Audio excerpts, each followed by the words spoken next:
All right, thank you all for being here.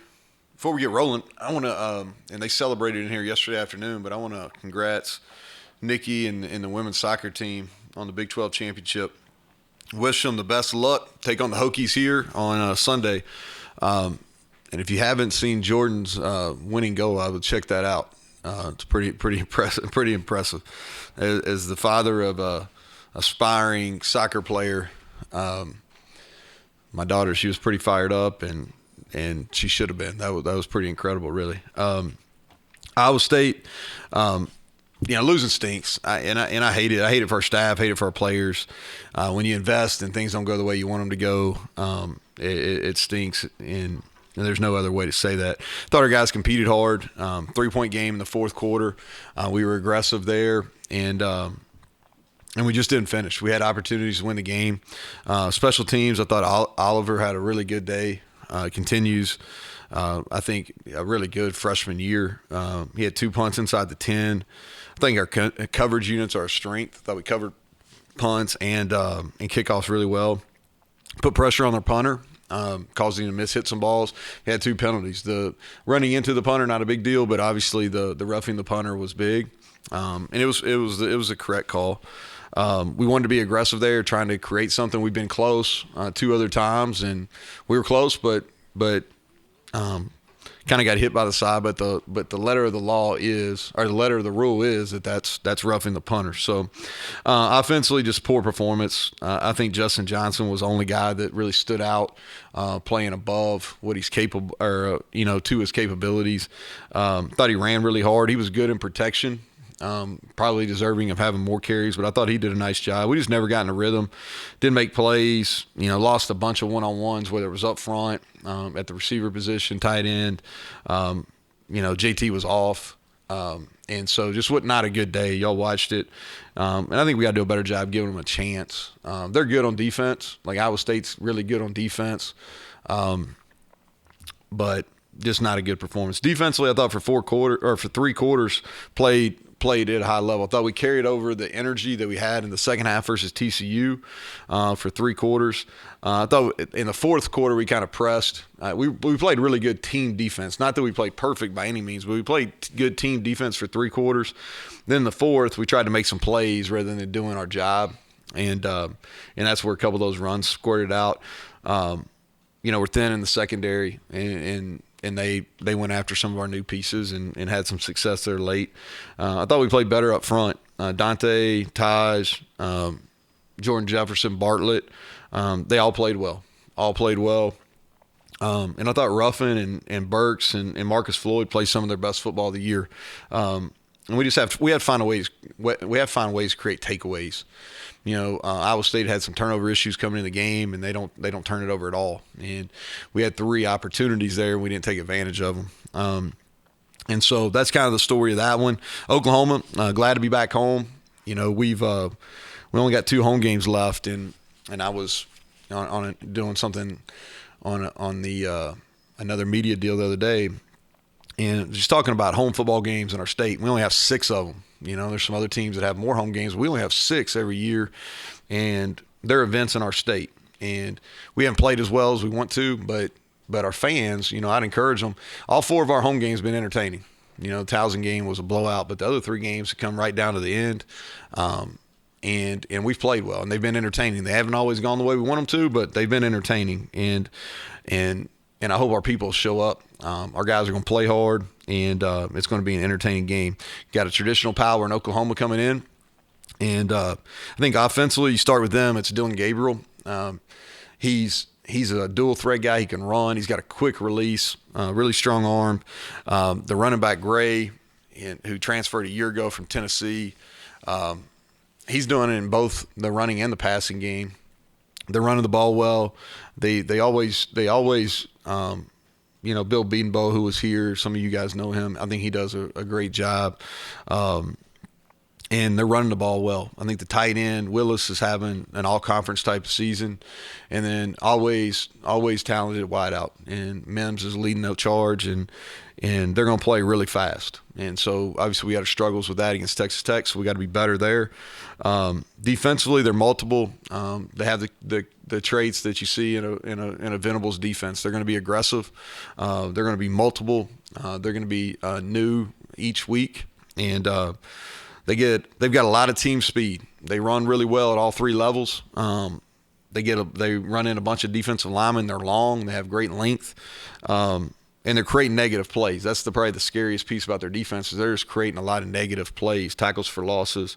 And then special teams-wise, their punter and kicker are probably as good as anybody in our league, maybe the best, And they've got elite returners with Mims and those guys back there. Jaleel Farouk is doing a nice job with kickoff returns too. So huge challenge for us.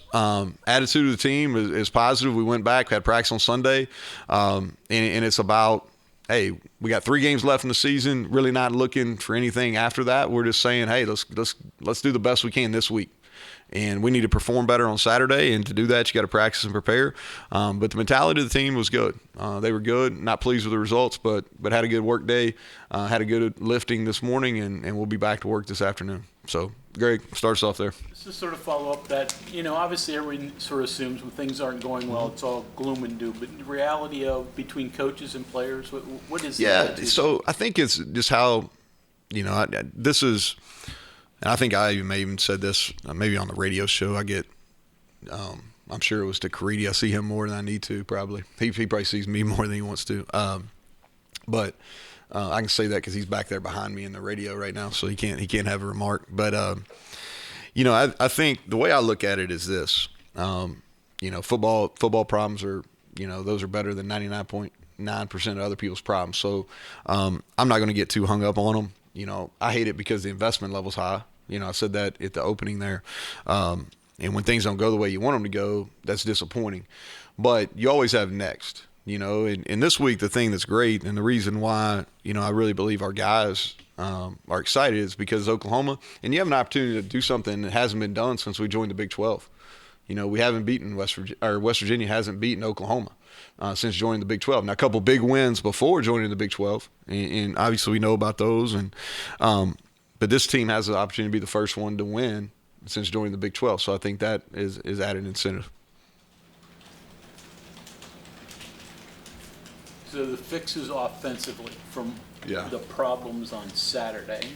Start with getting the run game healthy again. Well, I think so. First of all, Justin played well. Like he was not, the running back position was not the issue. All right, so I think it starts with a couple things. We've got to get in a better rhythm. So we've got to play at a faster tempo. We were really, really slow on Saturday. So we've got to get going faster, right? And then we've got to be able to execute, but we got to be able to change the picture.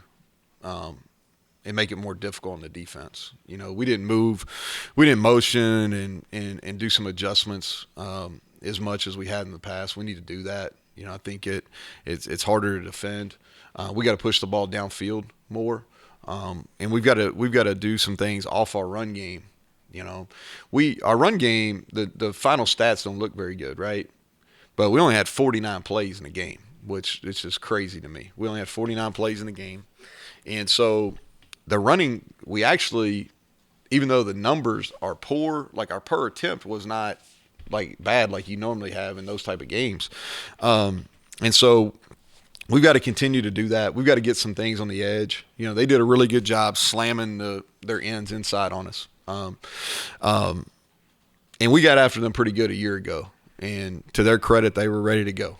All right. And they had some answers for some things that we did a year ago versus those guys. And they gave us a lot more 4-man front than they played. In my time watching them in 4 years, I don't remember seeing them in a 4-man front as much as they were against us. But with that said, we've got to do a better job of moving our pieces and taking shots down the field, and we got to convert on third downs. You look at a lot of those drops we had; they were on third downs. A lot of the missed throws we had were on third downs. And when you're in those possession games, like where it's back and forth and neither offense was doing a whole lot, you got to be able to convert third downs, if nothing less, to get some better field position. You mentioned JT was off. What was kind of happening with him and pushing the ball downfield? That's been an issue at times this year. Yeah. So I think as far as him being off, I think you have to ask him. Now, they got some pressure. Number 9, I thought McDonald was the player of the game. We did a great job neutralizing him a year ago, and just didn't do as good a job this year. And he was probably the single biggest factor in the entire football game, and lived up to his billing. He'll be a first-team all-conference player, and he was as big a reason why they won that game as anybody. And so, but JT, he was just off. He really was. I think that they got to him, and they got some pressure up the middle on him. We had some drops there, that those hurt the quarterback as well. And he's got to play better. He's got to play better. I think we can do some things, get him some easier completions, like move him out of the pocket and do some things like that to help him out. I will say this. I think the kid's going to bounce back and play well this week. I really do. I think had a good mindset on Sunday, good mindset this morning. I think he'll come back and he'll play really well this week. Injuries? Any update on that? So Gmitter's still going to be out. Davis Mallinger had surgery. He's going to miss a significant piece of time. He'll be out for the rest of this season. Tony Mathis and Lance Dixon will return this week, and I would say Woods is kind of questionable. That's how I would kind of. Anybody else that y'all have questions about? Aubrey left. Yeah, he returned. Even returned the second time, and he'll practice today, and he's going to be okay. When you have an offense that was sputtering a little bit, and you made it clear it wasn't JT by himself, but what's the mechanism in the conversation like where to get a spark, you can change a guard or a receiver that might make the change, the quarterback may lift things up? Yeah, we put him in. Probably could have put Garrett in maybe a series earlier once the game was kind of decided. I thought Garrett, and I probably should have included him with Justin, I thought Garrett came in and played well. That was an impressive drive there at the end of the game. They had their starters in, and he maneuvered down, made a couple nice runs. Made the final 2 plays of the game we had offensively. He threw a seam ball to Reese that he threaded, and then he extended a play, kind of read it wrong, but then extended a play and threw the corner, and that was an impressive throw to Sam for the touchdown. And so we've been playing him more. I don't know what his final snap count was. I should have probably had that in front of me. But it was, I think, ballpark 15 or so. And he's given us a spark when he's played. And he's got great energy. He really does. And he's got a tool set, and he's getting better as a quarterback, and he's helped us playing some slot receiver and some running back too. Does the touchdown drive at the end of the first half maybe change the decision or maybe the conversation at halftime? Yeah, it does. Yeah, because we went – and so we struggled there. We had a dry spell there in the first half too. Okay, we had an opening drive where a holding penalty killed us on 3rd and 2. So we had a productive drive to start the game. The holding penalty knocks us back. Then we sputtered, but it was kind of a back and forth. Then it was 10-0, and we scored 10-7. So you're kind of like, all right, here we go, and had some things that we thought, okay, we got a feel for how they're playing. And then we came back and really didn't have a positive drive to the end of the game in the second half. And so that's when, looking back, I'm like, well, the game was 24-7 there. Probably should have put him in, just get him some work. Would you say there's any more, because obviously JT is a veteran, and there's no one's going to make excuses necessarily, but with all the injuries the team has dealt with, and there are some that have speculated that maybe something that could arise as JT hasn't played this many games in a season in a while as well. Just to clarify, is he banged up at all? No, I think he's healthy. No. Would you say it's more the culmination of all the injuries you're dealing with, guards, running backs, that certainly can play into struggling for an offense, or just what else is going on? Yeah, I don't think we played very well. And again, you'd have to ask him about injuries. I don't try to speak on, from a playing perspective, whether an injury is affecting him. I don't see that. I don't think he played his best. But I don't think it was due to an injury. But you'd have to ask him, Mike. I think ask him. But I just, it'd be real easy to come up here and say, man, we had a couple of running backs out, and one of our guards didn't play, and O'Loughlin's out, but to be honest with you, that's not the reason why we played poorly. We played poorly because we had a really difficult time blocking them at the point of attack, and some of that's schematically, and some of that is we just didn't play with very good fundamentals, and then we didn't execute in the pass game at all. We didn't throw it well enough, we didn't catch it well enough, we didn't protect it well enough, and so I just, I refused to, because we had some guys out, and it's no different in the defensive secondary. Like, we've been a revolving door. We've had more injuries in our defensive secondary than I can ever remember as a coach.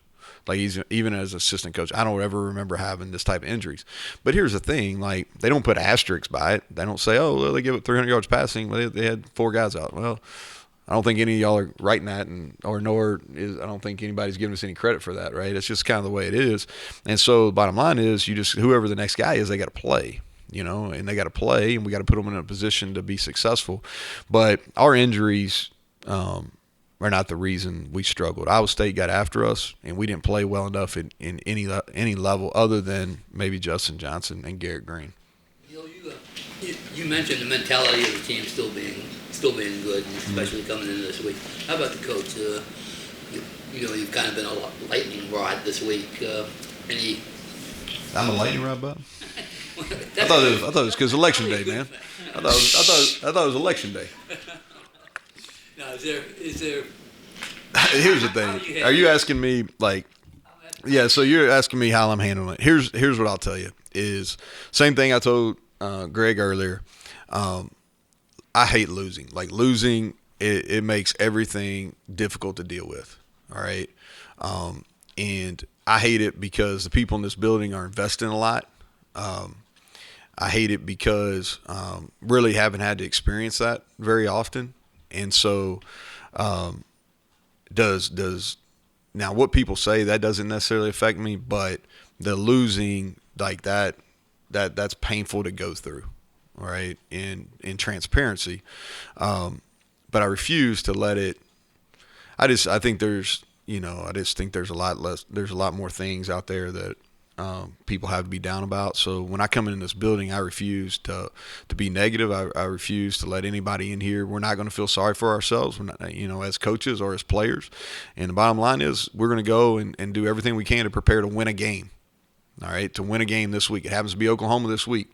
And so we've got to do everything within our power as the head coach, coordinators, whatever, all the way down the staff and then our players. They got to prepare, they got to practice, and they got to perform on Saturday. And that's the focus. So to me, I just kind of get lost in the work. And I think failure is temporary unless you accept it. And I refuse to accept it. Family-wise, this again, they get on social media. I'm sure. Yeah, unfortunately, I try to limit. I try to, you can't block it. You just have real conversations. Like that's a real conversation you have. Dax is he's sheltered from it, but my daughters have to deal with it. My wife has to deal with it. For me. And that's where it really is bothersome when you're talking about my family or really the families of the staffs that are involved. And to a certain extent, too, not to a certain full extent, is the players' families, too. And what I try to relay to my daughters and my wife, and I talk to our players about this a good bit, is these they're not attacking you personally. Even though they may at you and your name and it's your Twitter account and all that kind of stuff, or your Instagram or whatever else they have these days, but it's not personal. And if you allow that to be personal, that's on you, all right, or that's on me, because most people, and I would say almost all people that are doing that type of activity on social media, they don't know you, all right, they don't know me. And so it would be foolish of me to take that personal. It would be foolish of our players to take that personal. What it is they're not pleased with the product, and that's fair. Okay, that's fair. And so that's kind of how like I talked to my kids about it and our team about it, and it's something you got to deal with. And if you're going to be in the public eye, and that's something you got to deal with. You got to deal with the highs and you got to deal with the lows as well. Neal, on the topic of asterisks and explanations and everything you mentioned there, I mean, how would you explain 3 and 6 and where things are and what's left to do? What has to change for the rest of the way? Yeah, so I think that, going back to, I think we're capable and we've shown we're capable of playing good football. And beat a really good Baylor team here. It's 10-7, and we have an opportunity to get the ball at midfield on the roughing the punter, and with an opportunity to do something positive. We've lost some close games, and so I don't think that anybody within our program has lost vision of the fact that we can compete and beat anybody in our league. And so that's the positive. Now, have we had injuries? Yes. Are we going to move some pieces around, and keep trying to find some solutions for those injuries? The answer is yes. And I think what you look at is all you do is you focus on the week at hand. And I told our team this on Sunday, and I'll repeat it again today. Is it's natural tendency you start kind of worrying about what's next, but you're doing yourself a really big injustice, because you got to worry, you got to be where your feet are, and really worry about the here and now, and that's what we're doing. We'll worry about long terms and things like that, and future years and all those things. We'll worry about that at the end. Right now, it's about, man, we got to find a way to beat Oklahoma. As a staff, how do we put our players in the best position to go beat Oklahoma? As a player, how do I get myself prepared to go beat Oklahoma and do my job?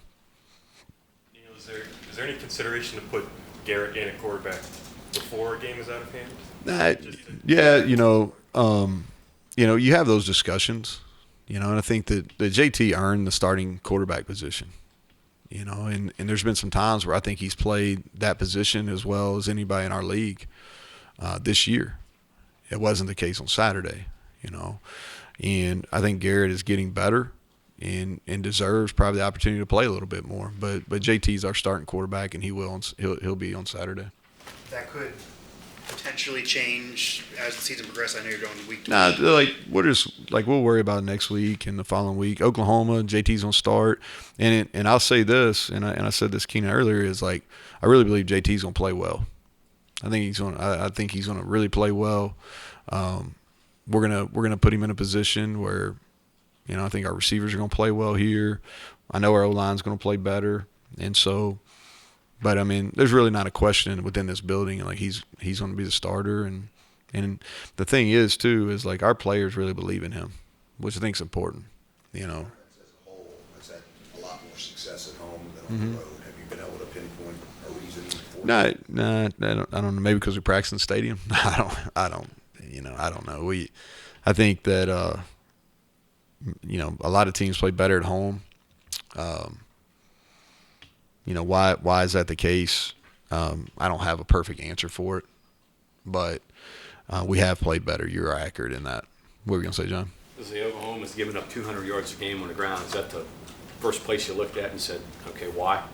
Well, I think that the numbers are skewed a little bit in that 2-game stretch they had, versus Texas and TCU, and really they've changed quite a bit from the Kansas game on, and so that's kind of where we focused. I've watched the TCU and the Texas game, but really where kind of focused has been after that, because structurally they've kind of changed what they're doing and doing fewer things. Baylor ran the ball well, against them. And I think that's kind of what our strength is right now too, is running the football, even though our numbers weren't great on Saturday. But I think when we've played really good football offensively, it's been because we've established a run game. What does Tony's return mean to that running game? Well, it's going to help. The one thing that he does is he's a downhill runner. He's physical, really good in short yardage. The other thing too is, after JT, he probably is after JT and Zach, but and from a skill position standpoint, after JT, Tony's probably the leader among those guys. He's vocal. He's got a real positive energy about him. He's kind of been patient and put a bunch of work in, and he's a guy that works really hard. He's worked really hard in his rehab, and so just having him in the lineup brings up not only the running back position but also the tight ends and the receivers, and because they look at him as a guy that they believe in. Does the return of Tony, and I ask this because prior to last week there was a conversation a lot about the running back lack of depth, potentially opening up a door for Garrett to see time to try to help the running game. Does the return of Tony impact Garrett's usage in any way, or is that just how the game will unfold? No, Garrett we're going to still get him in the mix. It's the same thing we've been, I guess that's for about the last 4 weeks or so, just trying to get him some playing time. So we'll still use Garrett. Jalen Anderson came in and didn't get the ball a whole lot, but was really physical in the run game too. I was proud of in pass protection and a couple of key runs where Garrett had it. Jalen was really physical. What's it say about Tony, in this age of the portal, to stick here as a backup behind Letty for a couple of years and grow into that leader like you were talking about and a productive player? Yeah, well, I think he's patient, and I think he's about the right things. He's a guy that he works extremely hard, loves the weight room. He's really made himself a player, and he takes coaching. Chad's done a really good job with him. He takes coaching, and like I said, he's about the right things, man. He shows up and he works every single day, and he's a good one to have in a leadership position. Like, you know what I mean? Like, that's the kind of guy from a work ethic standpoint that you want other younger players looking at and going, oh, okay, that's how it's done. Coach, you've had multiple good examples of that with Letty previously. How much does Chad have to do with that guys have really stuck around and grown in the program? Well, I think that they obviously like him, and I think the thing that Chad does is he's really consistent on his approach with them and how he coaches those guys. And there's a level of feedback that's consistent. When they do well, man, he is really positive that they've done something well. And when they don't do it the way that he's coached them to do it, or the results aren't, then he's really transparent with them. And I think there's a respect there because they know that he's always going to be truthful. And when it's his fault, he takes ownership of it from a coaching perspective. And so he's done a really good job developing that room. The slow start last week, you said that there were some things as coaches y'all can do to get going again, and I understand it was derailed a little bit, but points seem important this week, I would guess.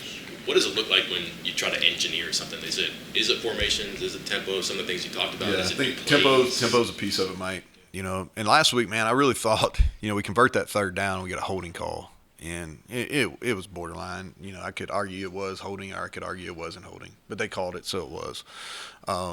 But when our opening drive, I thought we were off to a good start. We had good plays, kept them off balance, and I felt good about our energy. I thought defensively we started pretty strong, and so some of the adjustments we had on the road, I thought paid off, even though we didn't necessarily score there.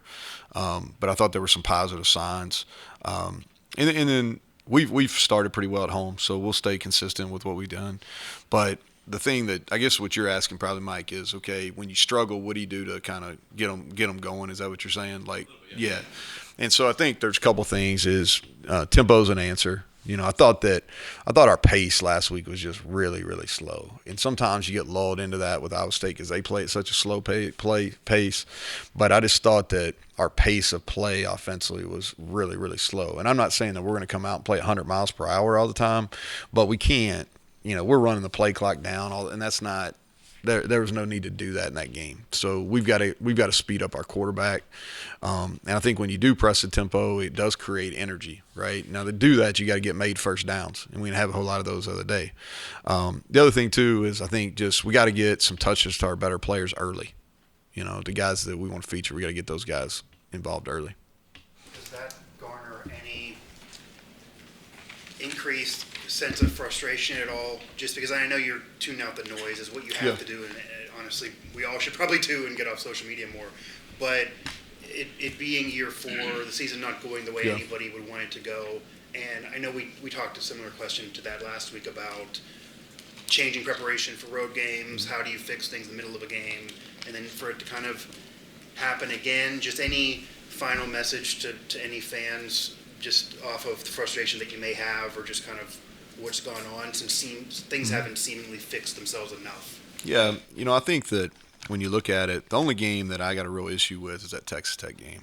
I thought the game on Saturday was winnable, and we didn't make the winning plays. But I can handle how our guys played, and I thought they were prepared. I didn't like how we played offensively, but I think that was more of an execution, and us as coaches, we can do a better job of putting them in position. But I don't think it was an effort standpoint. And so for me, we're going to play an entertaining brand of football on Saturday, and everybody in this building's working their ass off to put a win on. And we want to do something that hasn't been done since we joined the Big 12. And we've got a good energy about us. I think there's a strong belief, and we're not looking at it as 3 games. We're looking at it as one. We're looking at it as one game, and how can we get better today so we can have a chance to be better on Wednesday, and then get to Saturday, and then we got to make the plays, and we're capable of doing it. We did it against Baylor. Baylor's a really good football team, and we just got to be able to put those together consistently in a game against a quality opponent like Oklahoma. So, all right, thanks, y'all.